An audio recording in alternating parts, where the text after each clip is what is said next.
Je vais parler ici de la représentation des nombres à virgule en binaire avec la virgule flottante, en particulier le standard I3E 754.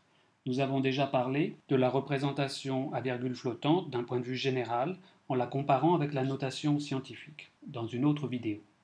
Ici, je me concentre sur le format appelé simple précision qui utilise 32 bits. Donc comment ces 32 bits sont-ils utilisés pour représenter un nombre à virgule? Dans les 32 bits, nous allons retrouver les trois composants essentiels de la virgule flottante. Tout d'abord, un bit, donc, qui prendra les valeurs 0 et 1 respectivement pour plus ou moins.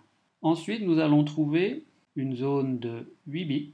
Ces 8 bits vont être utilisés comme la représentation d'un entier positif que je vais appeler exposant. Alors il faut bien faire attention ici, c'est que effectivement si j'utilisais seulement des valeurs positives pour la puissance de la base, dans la représentation en virgule flottante, nous n'aurions droit qu'à des nombres entiers très grands. C'est pourquoi l'entier qui est codé avec ces 8 bits, que j'appelle exposant, on va lui soustraire une quantité qu'on appelle le biais.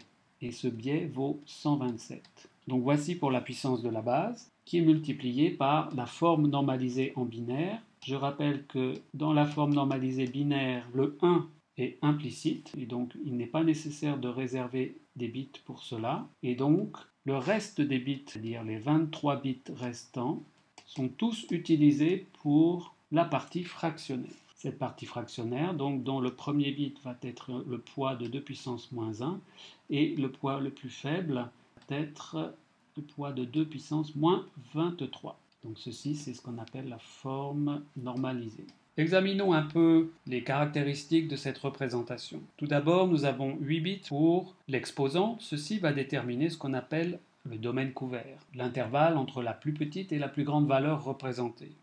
Donc qui dit 8 bits dit 2 puissance 8 valeurs distinctes pour cet exposant, c'est-à-dire 256 valeurs d'exposants qui vont être distribués si je ne considère que des entiers positifs entre 0 et 255. Or, je soustrais un biais de 127 et donc l'intervalle des puissances va être compris entre moins 127 et plus 128.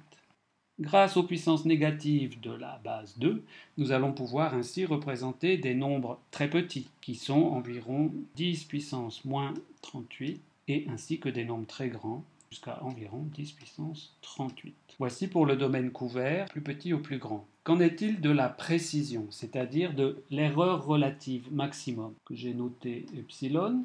Elle nous est donnée par le poids faible de la partie fractionnelle, c'est-à-dire 2 puissance moins 23.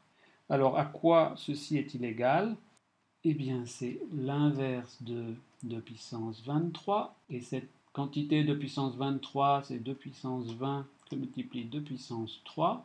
Or on sait que 2 puissance 20 c'est environ 10 puissance 6. Donc on voit qu'on a ici une quantité qui est proche de 10 puissance moins 6 sur 8. Donc, ce qui nous garantit 6 chiffres significatifs en base 10. Fait en binaire, nous avons nos 23 plus la partie entière, chiffres significatifs, mais ce qui est important lorsqu'on travaille, nous autres êtres humains, ce sont les chiffres significatifs en décimales. Et donc, lorsqu'on exprime la précision, comme on vient de le faire, avec la quantité 10 puissance moins 6 sur 8, ça nous garantit seulement 6 chiffres significatifs en décimales.